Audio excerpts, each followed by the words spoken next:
요한복음 8장 21절로 41절은 매일 성경으로는 26일, 27일 본문인데요. 한 절씩 교독하고 마지막 절은 함께 읽겠습니다. 제가 먼저 읽습니다. 다시 이르시되 내가 가리니 너희가 나를 찾다가 너희 제 가운데서 죽겠고 내가 가는 곳에는 너희가 오지 못하리라. 유대인들이 이르되 그가 말하기를 내가 가는 곳에는 너희가 오지 못하리라 하니 그가 자결하려는가? 예수께서 이르시되 너희는 아래에서 났고 나는 위에서 났으며 너희는 이 세상에 속하였고 나는 이 세상에 속하지 아니하였느니라. 그러므로 내가 너희에게 말하기를 너희가 너희 죄 가운데서 죽으리라 하였노라. 너희가 만일 내가 그인 줄 믿지 아니하면 너희 죄 가운데서 죽으리라. 그들이 말하되 내가 누구냐? 예수께서 이르시되 나는 처음부터 너희에게 말하여 온 자니라. 내가 너희에게 대하여 말하고 판단할 것이 많으나 나를 보내시니가 참되심에 내가 그에게 들은 그것을 세상에 말하노라 하시되 그들은 아버지를 가리켜 말씀하신 줄을 깨닫지 못하더라.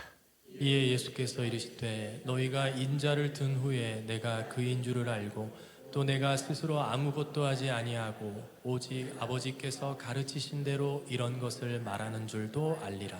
나를 보내시며 나와 함께 하시도다. 나는 항상 그가 기뻐하시는 일을 행함으로 나를 혼자 두지 아니하셨느니라. 이 말씀을 하심에 많은 사람이 믿더라.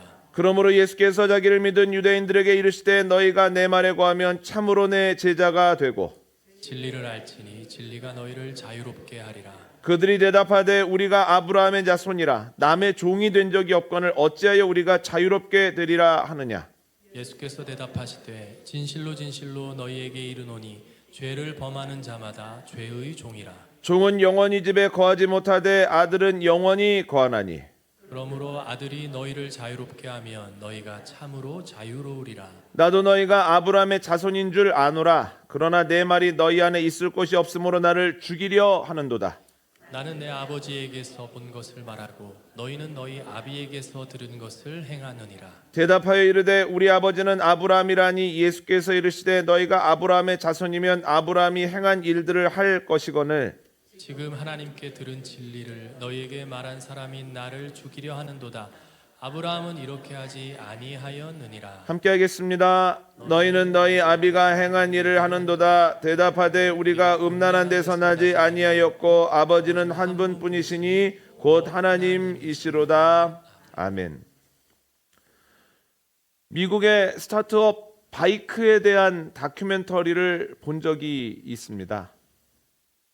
바이크는 2021년 미국과 시카고 등지에서 자전거를 통해서 식료품을 15분 안에 배달해 주는 서비스를 시작을 했습니다. 저희 나라에서는, 우리 대한민국에서는 이게 별거 아니죠. 그런데 미국에서는 굉장한 일로 여겨졌습니다. 그래서 많은 사람들이 알게 되고 찾게 되면서 기업이 빠르게 성장하기 시작했습니다. 기업의 창업자들 그리고 중직을 맡고 있는 사람들은 유명해지기 시작했고 이제 기업이 상장되고 나면 굉장한 부를 누릴 수 있는 상황이 되었습니다. 기업 공개를 계속해서 추진하고 있는데요. 다큐멘터리의 장면이 갑자기 바뀌면서 이러한 모습이 나왔습니다.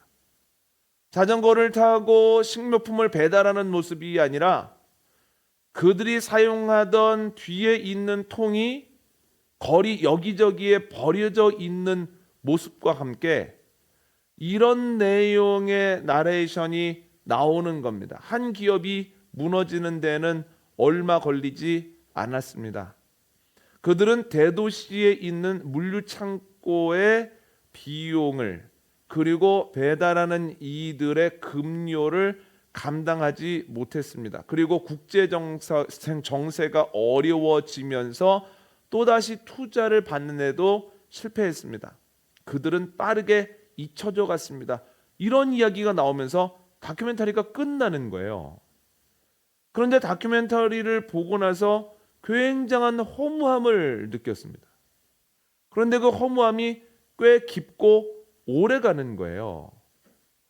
그래서 생각을 해봤습니다. 왜 이렇게 허무할까? 우리 가족의 기업도 아니고 우리 교인의 기업도 아니고 심지어 사장이 대한민국 국민도 아닌데 왜 이렇게 내가 허무하고 쓸쓸하지? 생각해보니 다큐멘터리가 거의 끝나기까지 그들이 계획하고 그들이 열정적으로 일하고 그 과정 가운데에서 여러 가지 승리를 맛본 결과가 파산이다? 이게 너무 허무한 거예요. 그리고 더 깊이 생각을 해보니 열심히 살다가 파산하는 것, 아무것도 아닌 것이 되어버리는 것, 이것이 우리와 완전히 다른 이야기라 할 수 없기 때문에 또 그 다큐멘터리의 결론 때문에 허무했던 생각이 납니다. 여러분, 오늘 본문에 보면 3번이나 반복되는 말이 있습니다. 한번 21절, 24절 읽어볼까요? 먼저 21절을 읽습니다. 시작. 다시 이르시되 내가 가리니 너희가 나를 찾다가 너희 죄 가운데서 죽겠고 내가 가는 곳에는 너희가 오지 못하리라. 아멘. 24절을 읽습니다. 시작. 그러므로 내가 너희에게 말하기를 너희가 너희 죄 가운데서 죽으리라 하였노라. 너희가 만일 내가 그인 줄 알지 아니하면 너희 죄 가운데서 죽으리라. 아멘. 어떤 말이 3번이나 반복됩니까? 죄 가운데서 죽을 것이다 라고 하는 말이 3번이나 반복이 된다라고 하는 거예요. 아담과 하와가 죄를 지은 이후에 모든 사람들은 죄성을 가지고 있습니다. 죄 가운데 있습니다. 오늘 본문에서 예수님이 하신 말씀의 표현으로 말하자면 모든 사람은 죄의 종이라는 거예요. 그런데 죄의 결과가 무엇입니까? 죄의 결과는 죽음입니다. 사망입니다. 그러므로 모든 사람은 죄 가운데서 살다가 영원한 죽음에 이를 수밖에는 없다라고 하는 거예요. 여러분, 모든 사람은 최선을 다해서 삽니다. 힘써 살아봅니다. 지금도 최선을 다하다가 오시지 않으셨습니까? 위기를 만나지만 그걸 넘어보려고 하기도 하고 어떤 위기가 간증이 되기도 하고 또한 여러 가지 성공을 거두는 가운데에서 뿌듯함도 느끼고 내 삶에 의미가 있었다고도 느끼고 사람들에게 칭찬도 받거든요. 그런데 이 모든 일의 결론이 죄 짓다가 죽었다라고 한다면 이게 얼마나 허무한 일이겠습니까? 그 반대도 문제입니다. 어떤 이들은 삶이 너무너무 고됩니다. 몸도 연약하고 또한 관계도 어렵고 또한 물질적으로도 궁핍하여서 너무너무 힘겹게 살아갑니다. 그렇게 힘겹게 버텼는데 그 결론도 죄 지은 후 사망이라고 한다면 이 얼마나 불쌍한 인생이겠습니까? 만약에 죄와 사망밖에 결론이 없다면 허무한 게 우리의 인생이고 불쌍한 것이 우리라는 거예요. 그런데 여러분, 오늘 본문을 보면 그러한 결론만 있는 건 아니라는 거예요. 한번 읽어볼까요?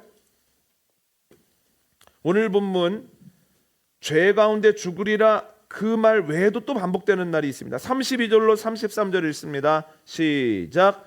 진리를 알지니 진리가 너희를 자유롭게 하리라.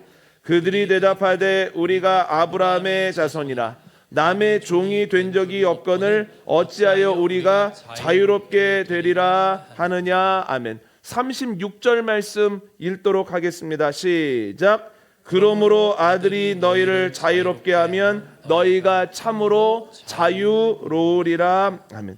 오늘 본문에는 자유라고 하는 단어가 3번이나 나옵니다.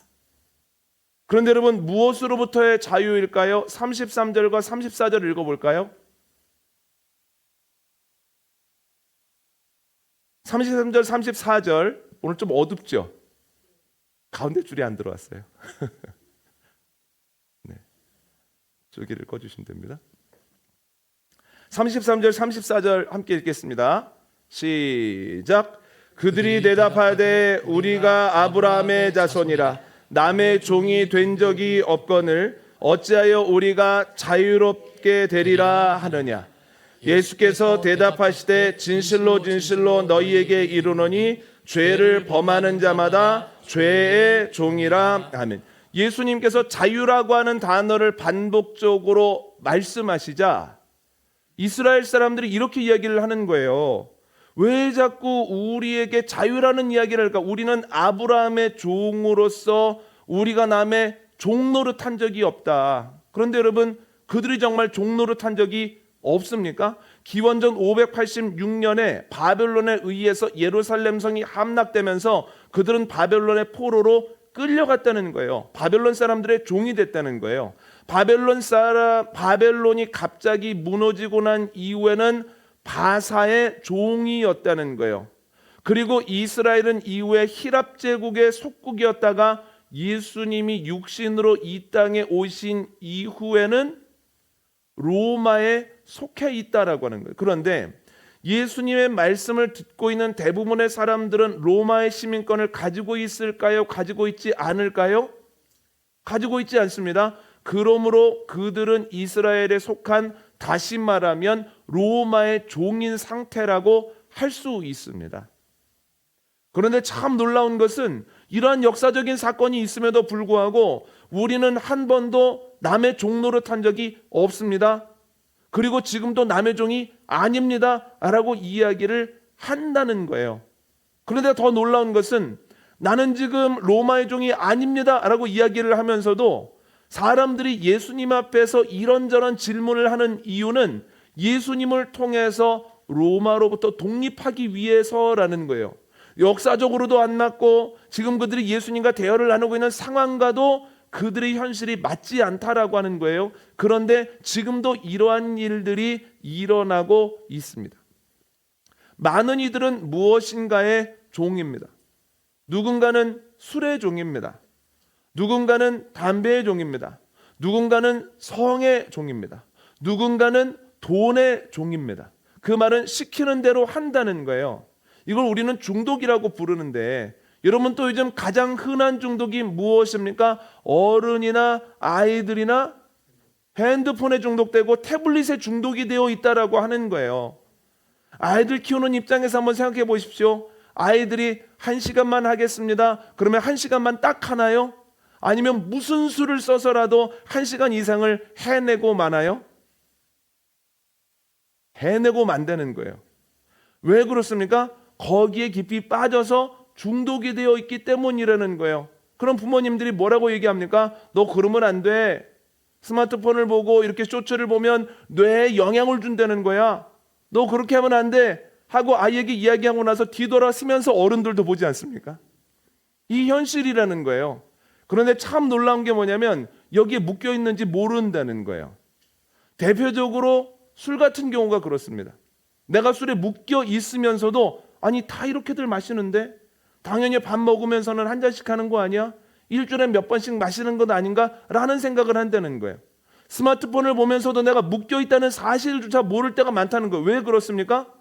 다른 사람들도 그렇게 하기 때문에 내가 묶여 있다고 생각을 안 하는 거거든요.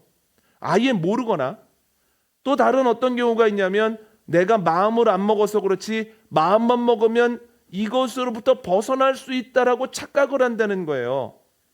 그러나 벗어날 수 있을까요? 없을까요? 벗어나기가 쉽지 않다라고 하는 거예요. 예전에 종이었고 지금도 로마의 종이지만 예전에 종된 적이 없고 지금도 종이 아니다라고 이야기했던 이스라엘 사람들과 너무나 흡사한 모습을 가지고 우리가 살아가고 있다라고 하는 거죠. 그런데 여러분, 로마의 종이라는 게 심각한 문제입니까? 죄의 종이라고 하는 게 심각한 문제입니까? 여러분, 바벨론의 포로로 끌려가서 바벨론 사람들의 종이 되지 않습니까? 그런데 바벨론이 무너지죠. 그래서 바벨론의 뒤를 이은 바사의 종이 되었는데 만약에 바사가 없었다면 어떻게 됐을까요? 이스라엘 사람들이 갑자기 종의 신분에서 자유인이 됐을 거라는 거예요. 이 말은 조금 더 치안해서 생각을 해보면 지금은 로마의 종이죠. 로마가 영원할 것 같죠. 그런데 로마가 영원할까요? 영원하지 않을까요? 영원하지 않다라고 하는 거예요. 영원하지 않은 로마가 무너지고 그 뒤를 잇는 어떤 세력이 없으면 이스라엘 사람들은 종의 신분에서 풀려나게 된다는 거예요.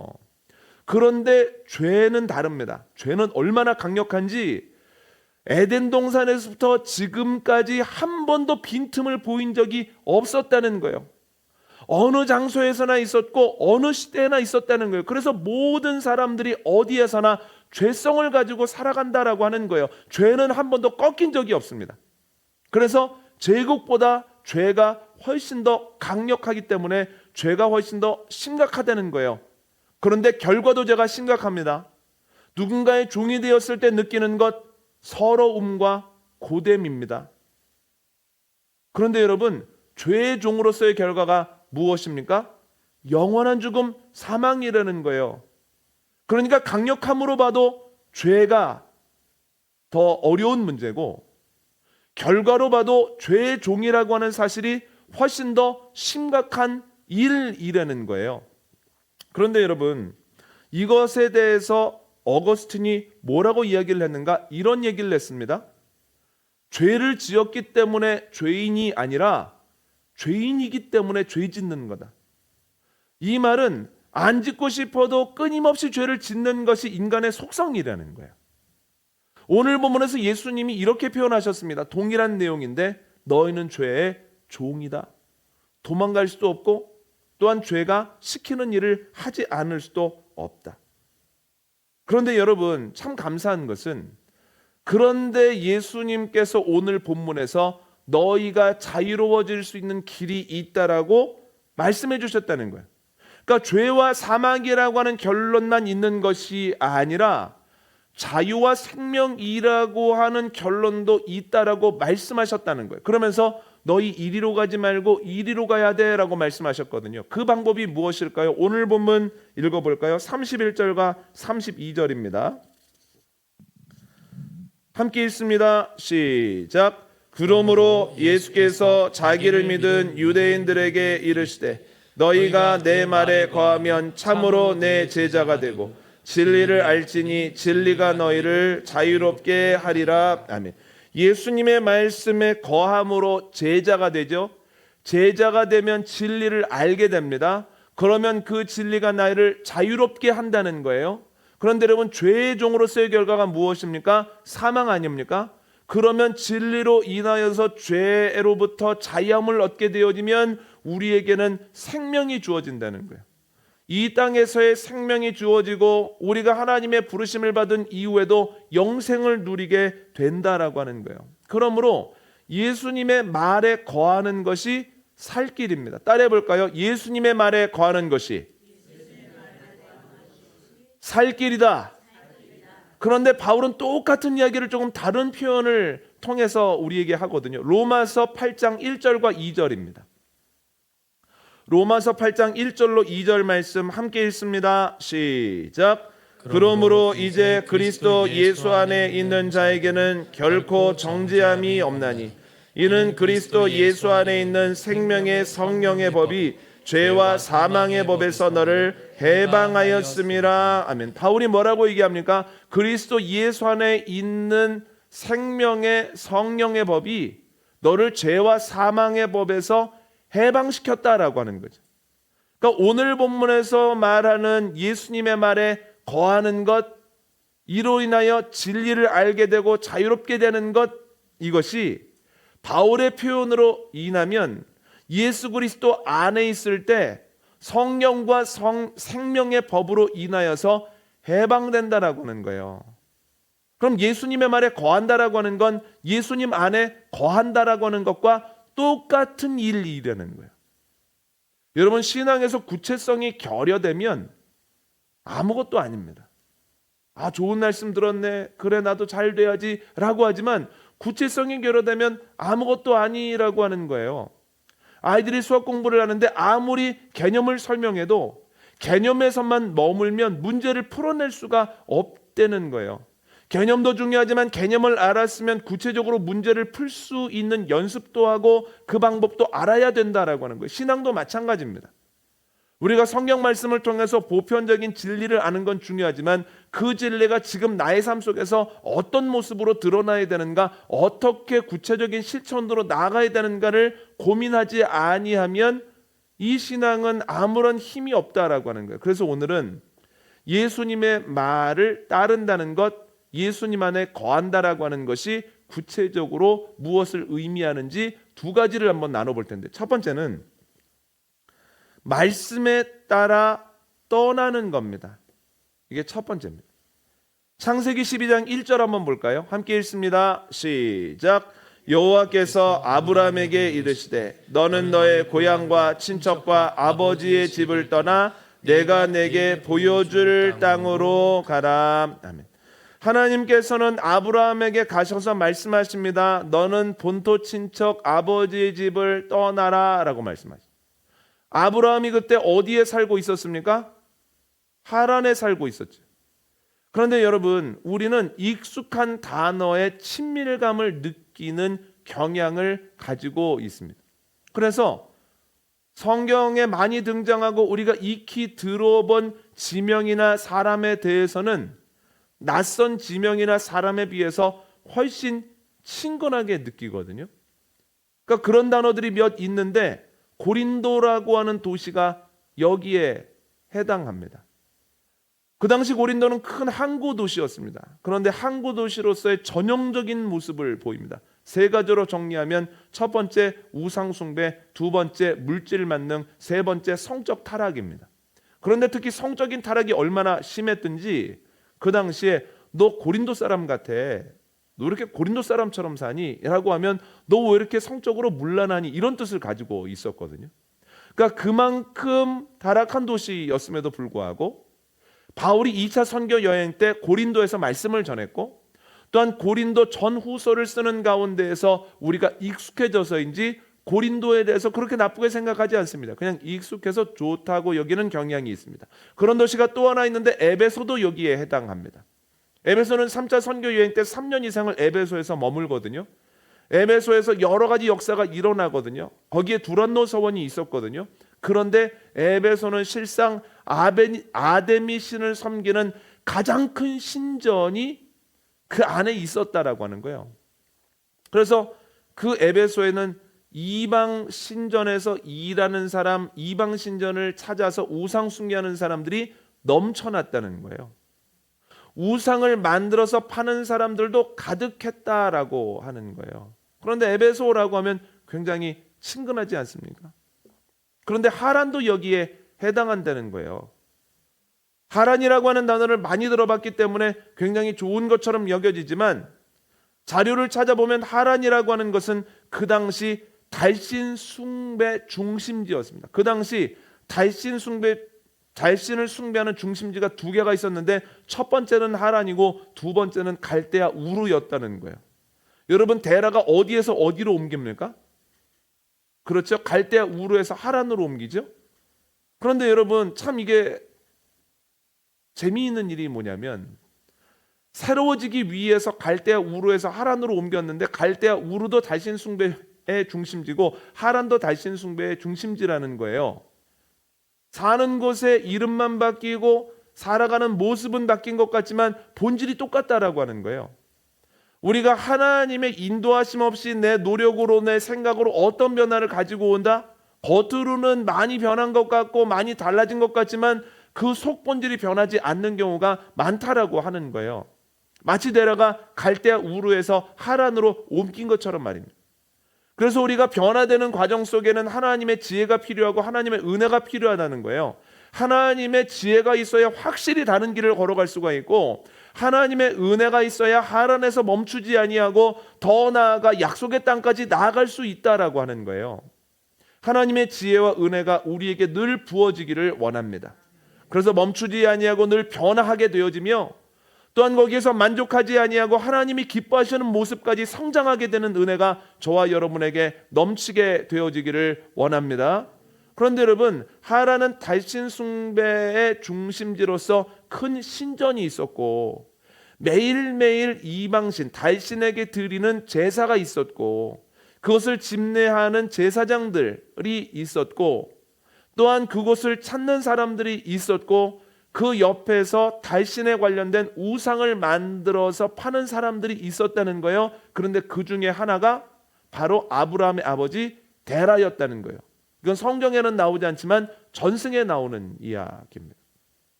하란이 좋은 것입니까? 좋지 않은 것입니까? 영적으로 좋지 않은 것이. 아브라함이 우상을 만들어 팔던 데라의 아들이라는 이름을 가지고 아버지 하나님을 고백할 때 사람들이 귀를 기울이겠습니까? 기울이지 않겠습니까?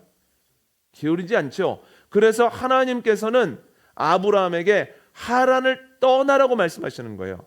하란을 떠나야 된다. 이것이 내 말에 거하는 것이다. 그런데 여러분, 아브라함이 하란을 떠나는 것이 쉬운 일이었을까요? 어려운 일이었을까요? 어려운 일이었다는 거. 70년 넘게 평생 동안 하란에서 살았거든요. 거기에서 큰아버지라고 불리우면서 존경받으며 부족함 없이 살았거든요. 자기가 생각하기에 하란 문제 없는 것 같거든요. 익숙하기 때문에. 그런데 하나님이 떠나라 하시니 떠나려고는 해보는데 쉬운 일이 아니라는 거예요. 그런데 아브라함이 하란을 떠나죠. 저는 바울이 아브라함과 비슷했겠다라고 하는 생각을 해봅니다. 그가 다메섹으로 가는데 예수님이 빛으로 찾아오시죠. 빛으로 찾아오셔서 그의 눈이 멀었을 때 그에게 말씀하십니다. 너는 나의 택한 그릇이다. 내가 너를 통해서 내 이름을 이방인들과 임금들과 유대인들에게 전해줄 것이다. 이 말이 무슨 말이냐면 너 이제 유대교를 떠나라. 율법이 아니라 복음으로 나아가라. 지금까지 함께 다니던 유대교인들과 같은 길을 걷지 말라고 이야기를 해주신 거다라고 하는 거예요. 그런데 여러분 생각해 보십시오. 바울이 자기 자신을 뭐라고 소개합니까? 나는 유대인 중에 유대인이고 바리새인 중에 바리새인이다라고 소개하지 않습니까? 다시 말하면 유대교라고 하는 것은 바울에게 고향이자 아비집이라는 거예요. 지금까지 함께 공부했고 함께 길을 걸어갔던 유대교의 동지들은 그에게 가족이요 친지라는 거예요. 그러니까 하나님께서 아브라함에게 하란을 떠나라 라고 하는 말과 이제는 네가 유대교를 떠나서 복음 전하는 사람이 되어라 라고 하는 말이 동일한 의미를 가지고 있다라고 하는 거예요. 그리고 떠나기가 쉽지 않다라고 하는 거예요. 그런데 바울은 어떻습니까? 하나님의 말씀에 따라서 그 모든 것을 떠났다라고 하는 거예요. 우리에게 익숙한 것들이 있습니다. 그런데 하나님께서는 때로 은혜를 받았을 때 말씀을 통해서 찬송을 통해서 기도할 때 네가 떠나야 될 것이 있어. 네가 그만해야 될 것이 있어. 과감하게 뒤로 놔둬야 될 것이 있어라고 말씀을 하시거든요. 그것이 쉽지 않습니다. 나에게 익숙한 거고 나에게 편안한 것이기 때문에 그렇습니다.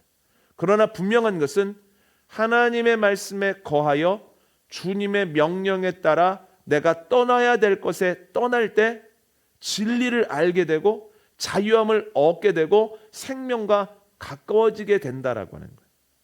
오늘 말씀을 듣는 중에 말씀을 들은 후에 하나님께서 마음에 찔림을 주시면 내가 떠나야 될 것이 있네. 내가 멈춰야 될 것이 있네. 내가 그만해야 될 것이 있네. 라고 하는 생각이 든다면 하나님의 말씀을 듣고 그것에서 과감히 떠나가기로 결단하고 힘쓰는 저와 여러분 되어주시기를 원합니다. 두 번째는 말씀을 따라 행하는 겁니다. 하나님이 아브라함에게 하셨던 말씀 창세기 12장 1절 다시 한번 읽어볼까요? 시작. 여호와께서 아브라함에게 이르시되 너는 너의 고향과 친척과 아버지의 집을 떠나 내가 내게 보여줄 땅으로 가라. 아멘. 하나님께서는 떠나라고만 말씀하시지 않거든요. 내가 너에게 보여줄 땅이 있으니 그 땅으로 가라고 말씀하시거든요. 하나님께서는 바울에게 유대교를 떠나라고만 말씀하시지 않거든요. 바울에게 너는 복음을 전하는 사람으로서 성큼성큼 이방으로 나아가라고 말씀을 하시거든요. 하나님의 말씀을 듣고 아브라함이 보여주는 땅으로 가고 가는 곳마다 제단을 세우기 시작합니다. 바울이 하나님의 말씀에 따라서 예수님의 명령에 따라서 이방에 가서 복음을 전하기 시작합니다. 그들이 떠나야 될 것에서 떠나고 하나님이 명령하신 것들을 행했다는 거예요. 즉 그들의 행동에 변화가 생겼다라고 하는 거죠. 여러분, 우리가 행동으로서 구원을 받는 건 아닙니다. 그러나 신앙생활에서 행동의 변화는 아주 중요하다는 거예요. 그 이유가 있습니다. 여러분, 아이가 돈의 가치를 모를 때에는 돈을 귀중하게 생각하지 않습니다. 함부로 대합니다. 지금 에세리에 대해서 한번 생각을 해보십시오. 에세리가 한복을 입고 와서 이렇게 세배를 하면 너무 이쁘잖아요. 그럼 세뱃돈을 준다고 생각해 보십시오. 그럼 에셀이가 주머니에 잘 넣겠습니까? 아니면 그냥 던지겠습니까? 아니면 손에 쥐고 있겠습니까? 던지거나 쥐고 있을 가능성이 높습니다. 쥐고 있다가 꼬깃꼬깃해서 땅바닥에 버리겠죠. 그런데 여러분, 시간이 조금 지나고 나면 이것은 뭔가 남다른 종이구나 라고 하는 걸 깨달을 거 아닙니까? 엄마 아빠가 혹은 어른들이 딴 종이는 그냥 버리는데 이 종이는 소중하게 생각하는 것 같다, 뭔가 남다르다 싶으면 본인도 남다르게 주머니에 넣을 것 아닙니까? 그런데 엄마나 아빠가 자, 이거 엄마 아빠 줘 그러면 아이가 엄마 아빠를 준비해요. 시간이 좀 더 지나서 엄마 아빠 줘 그러면 약간의 저항이 있겠죠. 그러면 부모님은 뭐라고 얘기합니까? 이거 다 모았다가 너 대학 갈 때 뭐 이러면서 하면 애들이 금방 주거든요. 근데 시간이 조금 더 지나서 돈의 가치와 능력을 확실히 알게 되면, 그래서 아이들과 이것을 가지고 편의점도 가고 이것을 가지고 여러 가지를 할 수 있다라고 하는 것을 명확하게 알게 되면 세뱃돈을 달라고 하는 엄마와 주지 않겠다라고 하는 아이 사이에 굉장한 줄다리기가 있다는 거예요. 이게 무엇을 의미하냐면, 어떤 능력에 대한 믿음이 생기면 그에 관한 행동은 변할 수밖에 없다는 거예요.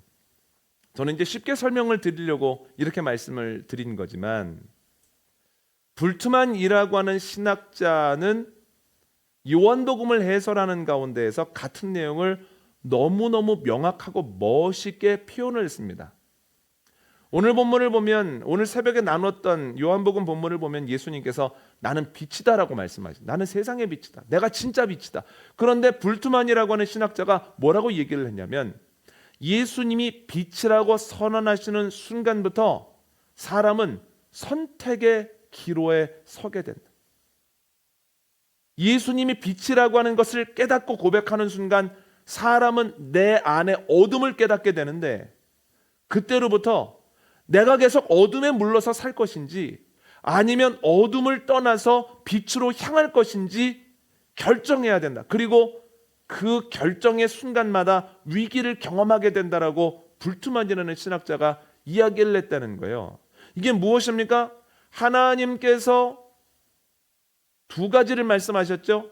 아브라함에게 하란을 떠나라, 그리고 보여줄 땅으로 가라. 바울에게 뭐라고 말씀하셨습니까? 유대교와 율법의 시대를 떠나서 복음을 전하는 일로 나아가라고 말씀하셨죠. 떠나는 것으로 끝이 아니라 예수님의 말씀을 믿으면 마땅히 나아가야 할 길이 있고 행해야 되는 일이 있다라고 하는 거예요. 우리가 주님의 말씀에 거한다라고 하는 것은, 첫 번째는 우리가 익숙하게 여기고 편안하게 여기던 것으로부터 떠나는 겁니다. 그 다음 단계는 하나님께서 명령하시는 것이 때로 힘들고 버겁더라도 그럼에도 불구하고 그것을 행하기 위해서 몸부림치는 겁니다. 죄로부터 떠나고 또한 은혜의 인도를 따라 나아갈 때 우리 안에 진리가 있고 그 진리로 인하여서 죄로부터 자유롭게 되고 생명을 누리게 된다라고 하는 거예요. 여러분들이 떠나야 될 것은 무엇입니까? 여러분들이 행해야 할 것은 무엇입니까? 주님 말씀하시면 주님의 말씀에 순종하여서 떠날 것에서 떠나고 행해야 하는 것을 행하는 복된 삶, 주님께서 약속하신 생명을 누리는 삶이 되어지기를 원합니다. 오늘 말씀 정리합니다. 인간의 운명은 죄 가운데 있다가 죽는 겁니다. 그러나 주님의 능력이 있습니다. 주님의 말에 거하는 자를 자유롭게 하심으로 생명을 허락해 주신다는. 그러면 주님의 말에 거한다라고 하는 것이 구체적으로 무엇을 의미할까요? 아브라함이 하란에서 떠나는 것처럼 우리가 죄된 생각과 행동에서 떠나는 겁니다. 두 번째는 아브라함이 보여줄 땅으로 갔던 것처럼 우리도 주님의 말씀에 따라 행해야 하는 것을 행하는 겁니다. 떠나야 할 것에서 떠나고 행해야 할 것들을 행하는 복된 인생. 그래서 우리의 삶의 결론이 자유요 생명이 되어지기를 원합니다.